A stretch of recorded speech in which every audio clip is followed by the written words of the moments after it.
اللهم صل على محمد وعلى آل محمد كما صليت على إبراهيم وعلى آل إبراهيم إنك حميد مجيد اللهم بارك على محمد وعلى آل محمد كما باركت على إبراهيم وعلى آل إبراهيم إنك حميد مجيد زمال اسلام عزت مند مسلمانان رونو اللہ رب کائنات عز وجل سر زما پا کامل ایمان خوشحال کا نننی درس چکم دے آغا کم نوجوانان تعلیم یافتہ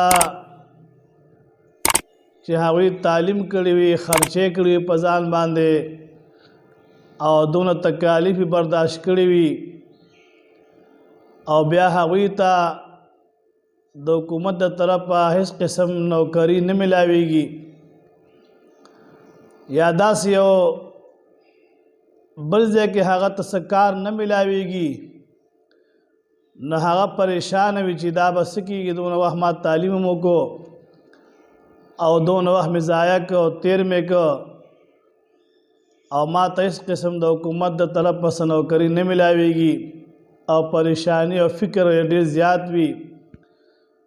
او هر وخت غمجن وي او خفه وي او په دې فکر او سوچ کې پروت دا به څه کېږي دا به څه کېږي نو هغې له رجوع په کار ده د الله تبارک وتعالی ښایسته نومونو ته ذکرونو ته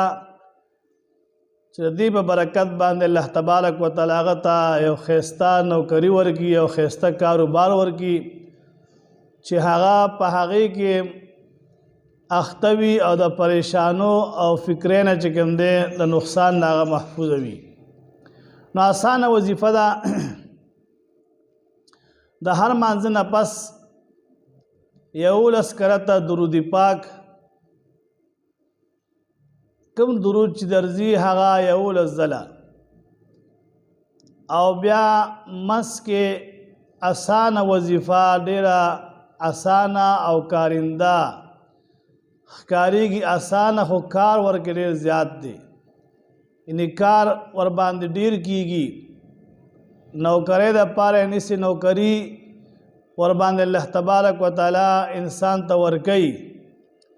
دا ډیره مجرب ده ډیر کارونه انسانانو په دې باندې شوي دي 11 کرته درود پاک او 100 کرته یا حی یا قیوم برحمتک استغیث یا حی یا قیوم برحمتک استغیث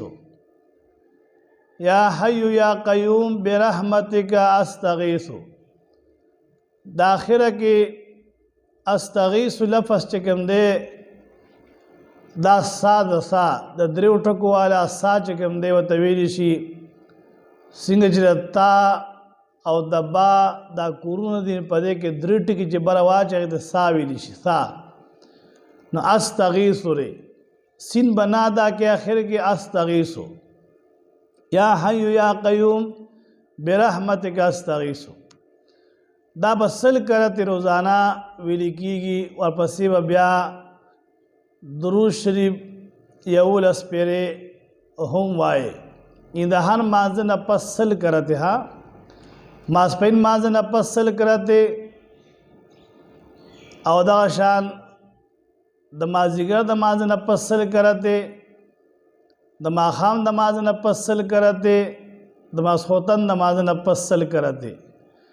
ته سحر بیان چې کوم دیو شو سحر مازه نه پس ماسپهین مازیګر ماښام ماسخوتن 15 وخت مون نه پس چې کوم دی خپ آرام احترام پادب بکینه او دا به وظیفه سل کرته بوای یو 10 منټه یو 15 منټه ور باندې لګي خوستا پریشانی و سره ختمیږي تکالیف و سره ختمیږي یا یو سړی دی هغه یو ځوان نوجوان دی هغه ته دا فکر پیدا چې یو ځای کې انټرویو ده والته کې نوکری ملاویږي یا جاب ملاویږي نو دی با د کور نه چیزی نه 1500 کرته یا 1100 کرتے بدے وی یا حی یا قیوم برحمتک استغیث یا حی یا قیوم برحمتک استغیث د کور نه چې وځي 10 چارندام به کوي، درود پاک به وایي او روانېږي به په لارې به دا تر هغه ځای پورې پوره کوي. 1100 وکت یا 1500 وکت به وایي. نو انشاءالله العزیز دی په هغه ځای کې کامیاب راځي. دا ډیره مجرب وظیفه ده او کول یې پکار دي. خیر او برکتونه په دې کې ډیر زیات دي. د قرض دپاره چې روزانه د ماسپښین د لمانځه نه پس 200 کرت وی نو قرض ورسره خلاصیږي. حضور پاک صلی الله علیه و آله وسلم مبارک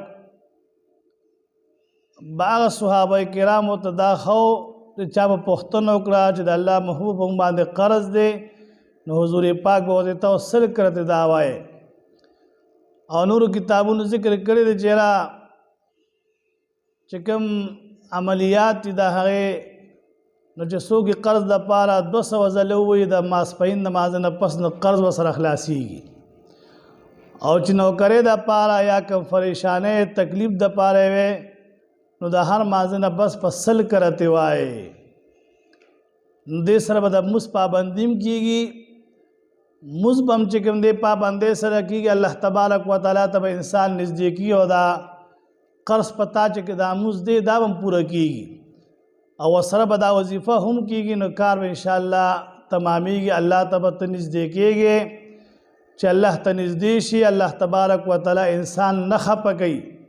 هر سوال او هر دعا الله تبارک وتعالی د انسان قبلوي هو انسان له پکار دی چې الله ته ځان نږدې کړي. نو دې کې دومره برکت پروت دی. دا ډېره مجربه وظیفه ده. دې کول پکار دی. دې کې خیر او برکت دی. یو سړی وي زه خو نوکري مال خو نه دی پکار نو چې نه نوکري او رزق فراخه ملاویږي نو په شکریه کې د الله تبارک وتعالی دا ښایسته چې یا حی یا قیوم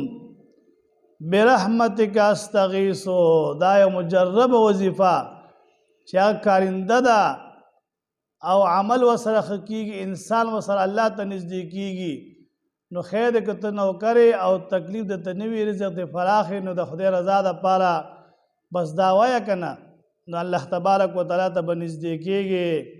او پریشانۍ او تکالیف دې سره ختمیږي. نو کوشش به دا کوئ چې دا تاسو وظیفه کې 1500 کرته ویل پکار دي او د هر لمانځه نه پس 100 کرته ویل پکار دي. او که یو سړی همداسې زیاته ویلی شي نو بهتره خبره ده. څونه چې زیاتېږي هغه نه به کار اسانېږي. اللهم صل علی محمد وعلى آل محمد کما صلیت علی ابراهیم وعلى آل ابراهیم انک حمید مجید. دا وظیفه خلکو ته مخکې شیئر کې او چې خلک یې وګوري نو ستاسو هم ثواب وشي زموږ ورباندې هم غاړه ازاده شي.